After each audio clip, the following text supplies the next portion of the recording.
The night was unnaturally still. A silver fog drifted through the ancient pine forests surrounding the Moonfall Kingdom, wrapping the towering black stone castle in a ghostly glow. The wind whispered against the spires, carrying the scent of frost, old magic, and something else, something restless. Inside the castle, every torch had burned low, every corridor slept, every guard stood silent beneath the weight of midnight. Except one, Alpha King Cale Vargar did not sleep. He hadn't truly slept in years. Cale stood on the highest balcony of the castle, his dark cloak shifting behind him as the cold wind brushed across his shoulders. Below, the forest stretched endlessly, glowing faintly under the moon's pale light. His golden eyes shimmered, not human, not entirely wolf, something older, something dangerous. A king's burden had carved sharp lines into his face. Power lived in his presence like a storm waiting to break. Yet tonight something felt wrong. His wolf was restless, uneasy, awake. "Do you hear that?" The voice inside him, deep primal, growled low. Cale narrowed his eyes. At first there was only silence, then a sound, faint, broken, a cry. It came again. Soft, desperate, and unmistakably real. A girl's voice, somewhere in the castle. At 3 a.m., Cale froze. No servant should be awake at this hour. No guest had arrived. The entire palace was sealed under night protocols. Yet the cry echoed again, longer this time, trembling with pain, not fear, pain. His wolf surged forward instantly. "Mine." Cale's heartbeat slammed against his ribs. The word wasn't logical. It wasn't controlled. It was instinct. Raw, ancient, unforgiving. He moved, fast, the moment the cry came again. Cale vanished from the balcony. One blink, he was already inside the corridor. Second blink, he was running. His boots struck the marble floor like thunder. Torches flickered as he passed, shadows bending toward him like living things. The scent reached him then. Blood, faint but real, and beneath it wild lavender, fresh rain, and something rare, unclaimed. Wolf. Cale's eyes flared gold. An unmated female, inside his castle, in pain. At 3 a.m., the sound led him toward the oldest wing of the palace. No one lived there anymore. The halls were forgotten, lined with ancient portraits of past Alpha Kings whose eyes seemed to follow him as he passed.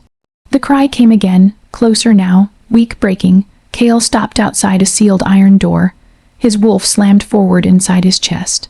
"She's there," Cale frowned. This wing had been locked for years. No servant had permission to enter. Slowly he reached forward. The iron handle was cold, but the lock broken, recently. His eyes darkened. Someone had opened this place. The cry turned into a sharp gasp, then silence. Cale didn't hesitate. He kicked the door open. The metal shattered against the wall, and what he saw made the Alpha King go feral.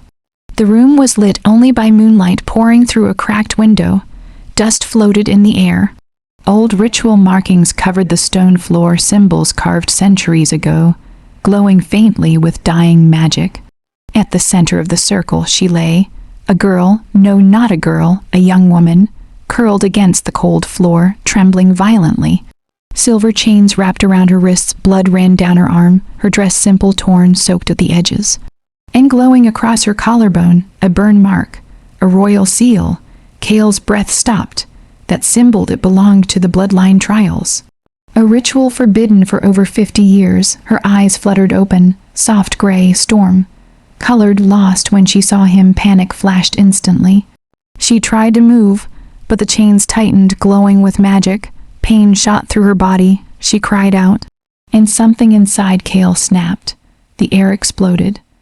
Power surged through the room like a storm breaking open the sky. Cale's eyes turned fully gold, his fangs lengthened, his claws slid from his fingertips. The temperature dropped instantly as alpha dominance flooded the chamber. "Who did this?" he growled. The sound wasn't human. It was wolf, ancient, lethal. The girl tried to speak, but her voice trembled. I don't know." Her breath shook as tears slid silently down her face. "I woke up here." Cale stepped closer. The scent hit him harder now. Lavender, rain, and something deeper, moon. Bond energy. His wolf roared inside him.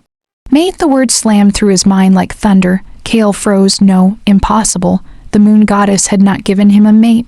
Not after everything, not after the war, not after the girl cried out again as the chains tightened.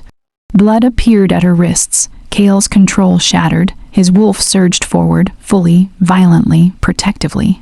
Power exploded from his body, cracking the stone floor beneath him. The chains began to glow brighter, reacting to his dominance. Ancient magic fought back, but Cale stepped forward anyway. "Release her," he said. The ritual circle burned brighter. The chains tightened further. The magic refused. Cale's eyes turned molten gold. Then he growled, low, "Dangerous, feral." The castle shook, windows rattled. Torches exploded into brighter flames across the halls. Every wolf inside the palace suddenly woke. They felt it. The Alpha King had lost control. Cale grabbed the chains with his bare hands. The magic burned his skin instantly. Smoke rose, but he didn't stop. The girl stared at him in shock. "No, don't snap." The first chain shattered, the magic screamed. Cale tore the second apart, then the third. Then all of them. The ritual circle exploded into sparks of fading light. Silence fell. The girl collapsed forward. Cale caught her before she hit the floor. The moment she touched him, the world shifted, the bond activated.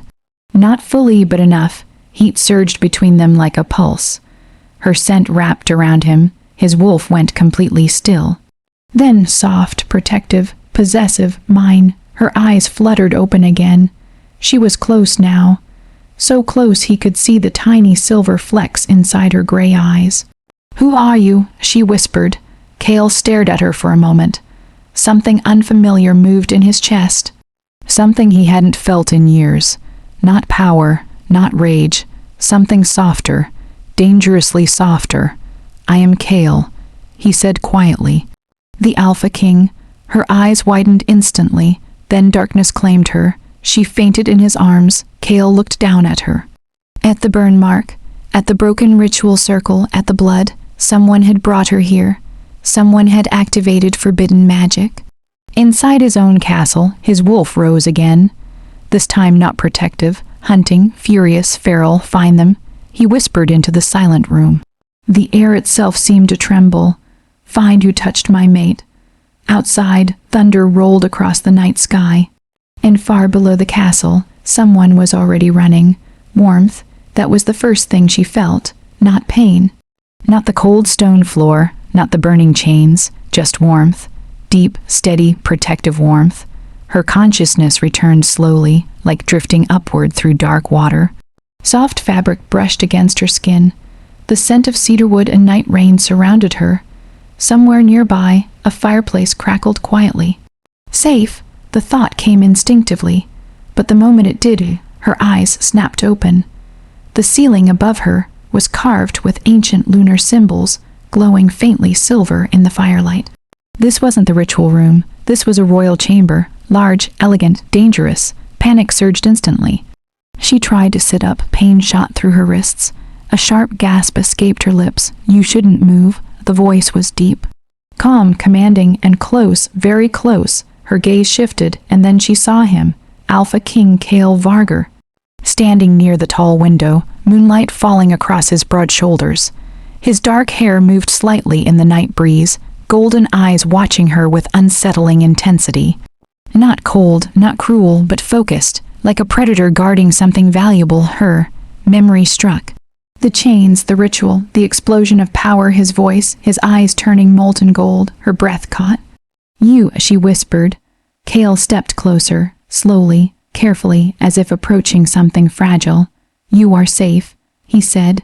Simple words, but they carried alpha authority, the kind that made every wolf instinctively believe. She looked down at her wrists, bandaged, clean. The bleeding had stopped, but the burn mark across her collarbone still glowed faintly. Her heart began to race again. "What happened to me?" The question came out softer than she expected. Cale didn't answer immediately. Instead, his gaze moved to the glowing mark. Something dark flickered in his eyes. "Concern and anger, that," he said quietly, "is what I intend to find out." Silence settled between them. Heavy, uncertain. Then, "What's your name?" The question surprised her. not because it was difficult, but because suddenly she wasn't sure. Her mind searched, fragments moved, broken memories, a forest. Rain running, voices shouting, pain, then darkness. Her chest tightened. The word trembled. I don't remember. Cale went completely still. The air in the room shifted, not threatening, but alert. Nothing, he asked. She shook her head slowly. I remember pieces, not everything. Her fingers curled into the blanket. I remember being chased. The room grew colder. I remember someone saying the ritual would purify the bloodline. Cale's jaw tightened, and then her eyes darkened with fear. Then I woke up chained to the floor. Silence, dangerous silence, because Cale understood exactly what that meant. The bloodline ritual wasn't purification. It was execution. His wolf growled, low, violent. Someone had tried to kill his mate. Before he could speak, the air shifted. A sudden pulse of energy filled the room. Soft, silver, ancient. The girl gasped. Her hand moved instinctively to her collarbone. The glowing mark burned brighter. Cale felt it instantly. The bond, strengthening, not complete, but awakening. Her breathing quickened. Heat spread through her chest like wildfire. What is happening? Cale stepped closer. His presence alone calmed the energy slightly, but not enough. The bond is activating. Her eyes widened. The what? Cale held her gaze. The mate bond. Silence. Total silence. Then that's not possible. The words came instantly, reflexively, fearfully. I don't even know who I am. Cale understood that fear. Better than she realized, because for years he believed he would never have a mate at all. Before he could respond, the chamber doors burst open. 3 royal guards stepped in, immediately bowing. My king, they stopped, the moment they saw her awake. The moment they felt the bond energy. Shock crossed their faces, then something else, concern. The council has awakened, the captain said carefully. They felt the alpha surge. Of course they did. An alpha losing control was impossible to ignore. An alpha finding his mate. Even less. Cale's expression hardened instantly. Political consequences were already forming. Council interference. Questions, power struggles. And worst of all, someone inside the castle already knew about the ritual. Tell them I will come at dawn. The captain hesitated. My king, they insist it cannot wait. Cale's eyes flashed gold. The temperature in the room dropped. That, he said slowly, was not a suggestion. The guards immediately bowed deeper. Yes, Alpha. They left fast. The doors closed again. Silence returned, but this time it carried tension. The girl looked at him carefully. They don't seem happy. Cale gave a quiet, humorless smile. They are afraid. Of me. His gaze softened slightly. No. A pause. Of what you mean. She didn't understand. Not yet. But she felt the truth in his words. Outside, thunder rolled again. A storm was building, and not just in the sky. Cale moved toward the fireplace, then back toward her, clearly thinking. Calculating, protecting, finally he spoke. There is something you need to know. Her heartbeat quickened. The ritual that chained you. His eyes darkened. It was designed to kill you. The words hit harder than any blade. Her breath stopped. Her mind froze. Kill her. Why? Before she could ask, a sharp pulse exploded from the bond again. Stronger this time, brighter, unstable, her body reacted instantly. Pain, heat, energy surging wildly through her veins. She gasped. The room lights flickered. The fire flared high. The windows shook. Cale's instincts took over instantly. He stepped forward and placed his hand gently over hers. The reaction was immediate. The energy calmed. The burning eased. The storm inside her quieted. Their eyes met, and something shifted. Not power, not politics, not danger. Something deeper, something inevitable. Cale felt it clearly now. This wasn't just a mate bond. This was something older, something rare, something dangerous, and somewhere deep inside the castle, hidden in the shadows, someone else felt it too. A whisper echoed through a dark corridor. She survived. A pause, then prepare the second ritual. The storm arrived before dawn. Thunder rolled across the mountains surrounding Moonfall Kingdom, shaking the castle's ancient stone walls. Rain began to fall in slow, heavy drops, tapping against the tall glass windows like a warning. Inside the royal chamber, The fire burned low. But the air was far from calm. She could still feel it, the energy moving beneath her skin, restless. Alive, dangerous. Her fingers trembled slightly as she stared at her hands. Moments ago, when Cale had touched her, the violent surge inside her had quieted. Now that he had stepped back, it was returning, stronger. What is happening to me? Her voice was softer now. Not panicked, but afraid. Cale didn't answer immediately, because he was watching something else, the mark. The burn across her collarbone was no longer just glowing, it was shifting. The shape was changing. Ancient symbols slowly moved beneath her skin like living ink. Cale's expression darkened. He had seen marks like this before, but only once, and that memory belonged to a time he preferred buried. Your power is waking up, he said finally. She looked up quickly. My power, yes. The firelight reflected in his golden eyes, and someone tried very hard to make sure it never did. The words sent a chill through her chest.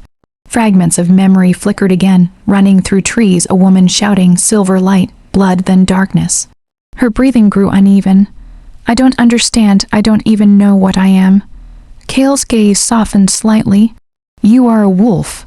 A pause, just not an ordinary one.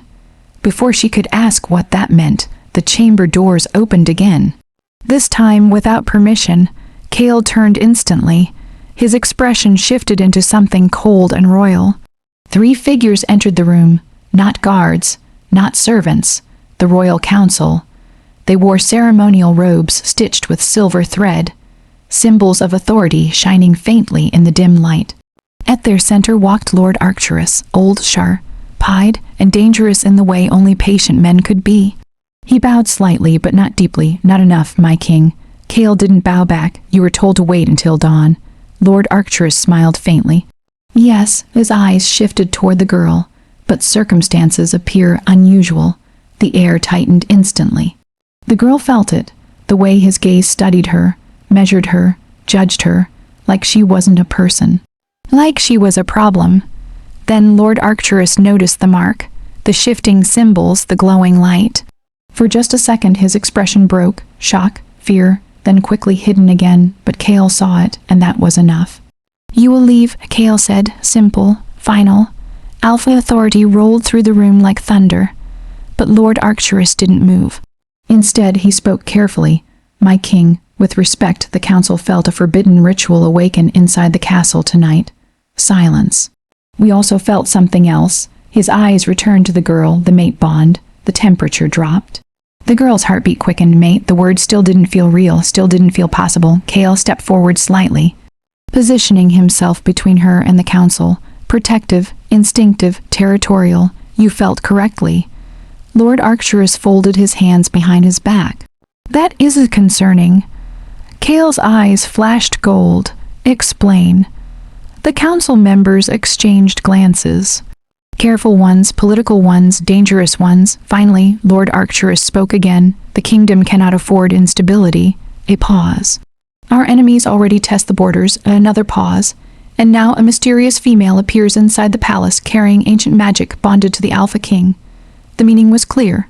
Too clear, they didn't trust her. The girl felt the words like knives, not because they were loud, but because they were calm, controlled, calculated. Cale's voice dropped lower. Choose your next words carefully. Lord Arcturus met his gaze. Not challenging, but not retreating either. My king, we must confirm she is not a threat. The air exploded. Power burst from Cale instantly. Windows shook, the fire roared higher. The council members stiffened as alpha dominance slammed into the room. She is under my protection. Each word landed like steel. No one touches her. For a moment, it looked like Lord Arcturus might argue. Then he smiled, softly, carefully, of course, but his eyes said something else, something colder. Something hidden. Cale noticed, and so did his wolf, Danger. The council bowed and turned toward the door. But just before leaving, Lord Arcturus stopped. Without looking back, he spoke. There are old legends, my king. Silence. Legends about wolves whose power awakens through pain. A pause, and kingdoms that fall because of them. Then he left. The doors closed, but the warning stayed behind. The girl's chest felt tight. Do they think I'm dangerous? Cale didn't lie. Yes, silence filled the room, heavy, uncertain. Then the bond pulsed again, stronger than before. The mark across her collarbone flared bright silver. Pain hit instantly. She gasped. Her body tensed. Energy surged through her veins like lightning. The air around her began to distort. The curtains lifted. The fire bent sideways. Gravity itself seemed to shift. Kale moved instantly. Look at me. Her eyes struggled to focus. The energy was too strong, too wild, too much. I can't. Yes, you can. His voice deepened, alpha command. Steady, grounding, focus on me. Their eyes locked, gold and silver, power and storm, control and chaos. The energy exploded outward, then stopped. Frozen, suspended, silent. The room returned to normal. The fire settled, the air stilled, the pain vanished, her body went weak. Kale caught her before she fell. Again, for a moment neither spoke, neither moved. Then she whispered softly, "Why does it only stop when you're near?" Kale already knew the answer, but saying it out loud made everything more complicated, more dangerous, more real, because, he said quietly, our bond isn't just awakening, a pause. It's stabilizing your power. Her eyes widened, but before she could respond, a sudden howl echoed across the castle grounds. Loud, urgent, alarmed, Kale's head snapped toward the window. That wasn't a normal patrol signal, that was a warning. Then another howl answered, closer, more desperate. Kale's expression turned deadly. Someone breached the outer gates. At the exact same moment, far below the castle, hidden in the storm, dark figures moved through the forest. Silver weapons glinted beneath lightning flashes. And at their center, a cloaked woman whispered coldly, "Bring the girl to me."